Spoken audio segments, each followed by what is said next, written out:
És una combinació terapèutica. D'una banda conté horchata de xufa i de l'altra un suplement vitamínic per a malalts desnodrits.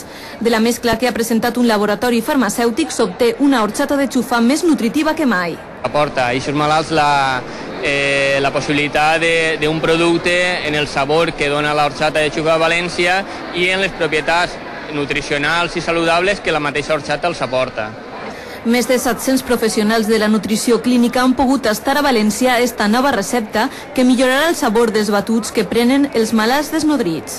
Da variedad a todas las presentaciones ya muy trilladas de café, vainilla. Més beneficis per a un aliment que ja de per si és saludable. Les investigacions demostren que l'horchata de xufa de València té propietats digestives.